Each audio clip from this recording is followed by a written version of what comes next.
On the 28th of April 1986, the alarm sounded when one of the employees of Forsmark Nuclear Power Plant, the second largest nuclear power plant in Sweden, passed through a radiation monitor. Thinking it was a false call, he rechecked it and confirmed that his shoe has high levels of radiation. Thinking it could be because of a leak in the power plant, he reported it to the authorities and evacuated everyone from the plant. But soon, more power plants from the north reported the same issue, leaving them wondering of a nuclear bomb blast.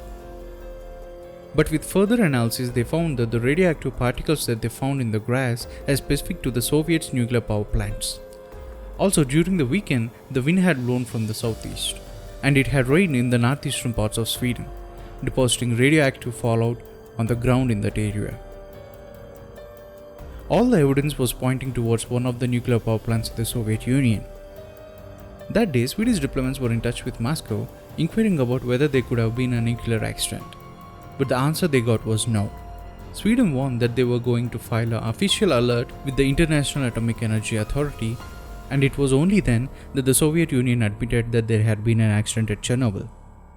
What happened at Chernobyl?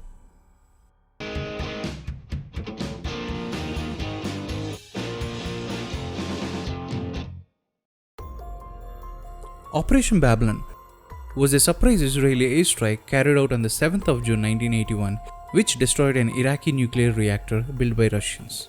Ever since the incident, the Soviet Union wanted to test its nuclear reactors on what would happen if they were under attack and their power supply is knocked out. The Chernobyl nuclear power reactor uses electricity to supply coolants to its reactor. In case of a power outage, the backup diesel generators kicks in to provide the coolants, but there is a delay of 45 seconds for that to happen. It was theorized that the delay could be avoided if the rotating steam turbine could supply the power before the diesel generators operate to its full capacity. The capacity of a reactor was 3200 MW, and it should be brought down to the range of 700 to 1000 MW to start the experiment. From 1979 to 1986, numerous reports were filed on reactor's design, which was overlooked by the system. And the experiment was supposed to happen on the 25th of April during the day shift. On the 25th of April, the power of the reactor was brought down to 1600 MW, 50% of its capacity. A nearby power reactor unexpectedly went offline, forcing the Chernobyl power station to delay the experiment. Later in the evening, the reactor got permission to carry out its operation. But by the time the shift change took place, and the people who are on the shift now are unaware of the experiment that's going to happen. The process of reducing the power from 1600 MW to 700 MW was carried out rapidly due to the reactor's production of a fission byproduct, xenon-135. Xenon-135 is a fission product of uranium, and it is the most powerful known neutron-absorbing nuclear poison, which decreases the power level to 30 MW rapidly. The boron rods, which acts as control rods in the reactor, were taken out to increase the power output.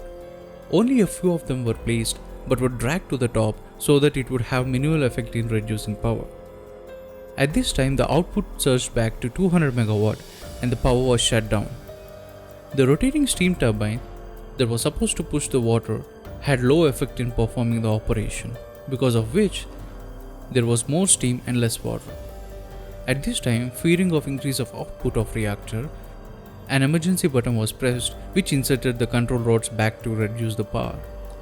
However, the rods were tipped with graphite, which when inserted into the reactor would cause an initial rise of power. This made the output of the reactor increase to an astronomical 100 folds.